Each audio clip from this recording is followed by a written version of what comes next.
Ang programang ito ay rated SPG. Striktong patnubay at gabay ng magulang ang kailangan. Maaaring may masiselang tema, lengguwahe, karahasan, sexual, horror o droga na hindi angkop sa mga bata. Ang akala dito ni Baladja ay napuruhan itong si Vasquez. Ngunit buhay pa pala ito at agad naman nakakuha ng baril upang barilin itong si Baladja. Nang nasa likod nga sila ng bahay dito sa bodega ay pinahukay naman ni Baladja itong si Lolo Pepe upang ilibing nga daw ito ng buhay. Kaya naman nung mapagod na nga itong si Lolo Pepe ay agad itong humingi ng tubig dito kay Baladja. Ngunit hindi naman siya binibigyan ng tubig, bagkus ay sinabi niya rito na hindi na daw kailangan dahil di siya naman ang ililibing daw dyan. Kaya naman bigla ang may nakarinig ng putok at ito pala ay si Vasquez dahil hindi naman siya purong napuruhan. At ito namang si Moira ay agad tinawagan dito ni Carlos at agad na sinabi dito na huwag idamay ang kanyang anak dahil sa pagdukot dito kay Don Pepe. Sinabi kasi dito ni Zoe ang buong istorya at kung paano nag-aalala itong si Zoe. Kaya sa galit dito ni Moira nang malaman dito na may nakakaalam pala sa pagdukot dito kay Lolo Pepe at ito nga ay si Carlos Binetes. Alam nila na may kakayahan nga itong si Moira na gumawa ng krimen dahil doon sa nangyari dito kay RJ at sa pag-utos dito na ipaligpit itong si Doc Lendon.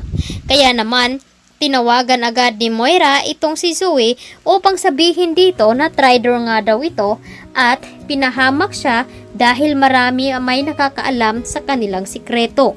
At dahil dyan, maisipan dito ni Moira na tuluyan na nga niyang ipaligpit itong si Lolo Pepe nang sa ganon ay hindi na ito magsasalita laban sa kanya. Dahil kapag nakatakas nga daw ito ay baka siguradong magsumbong ito sa mga pulis at makukulong pa sila. Kaya naman hindi mapakali itong si Zoe. Nagalit pati ito kay Moira.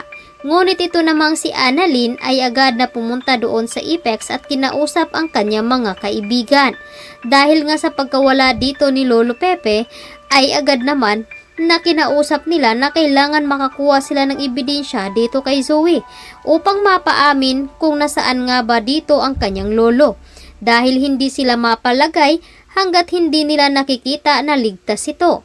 Kaya naman agad na tinawagan muli dito ni Annalyn itong si Lynette at sinabi niya dito na hindi lang pala si Moira ang nag-iisa na gumawa doon ng krimen. Kasama din pala itong si Zoe.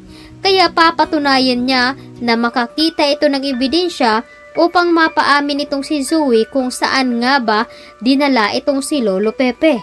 Ngunit mailigtas nga ba dito nila ni Annalyn na ngayon ay pinahukay na ito ni Baladja. Samantalang nagulat naman itong si Aling Susan pati na rin si Josa. Nang sinabi dito ni Lynette na nawawala itong si Lolo Pepe at sangkot pa nga daw itong si Zoe sa pagkawala dahil siya ang huling nakita na magkasama sila dito ni Lolo Pepe. Kaya naman hindi inaasahan na magulat dito ni Josa at ni Aling Susan. Kaya naman itong si Carlos ay agad niyang ipinagtanggol ang kanyang anak. Dahil kapag malaman nila na sangkot ito sa kaguluhan sa pagkawala dito ni Lolo Pepe ay may posibilidad na madamay ito at makulong.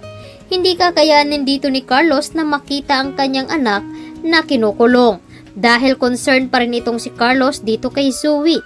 At ngayon, alam naman dito ni Carlos na hindi daw masamang tao itong si Zoe, napilitan lamang niya gawin ito dahil gusto niya maprotektahan ang kanilang sikreto.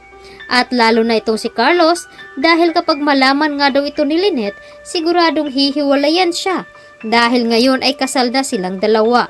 Kaya naman nag-iingat sila at sinabi rin ni Carlos na ayusin ang sarili dito ni Zoe upang hindi madamay sa at hindi sangkot sa ginawa dito ni Moira. Kaya ito ang dapat nating aabangan ngayong hapon dito lamang sa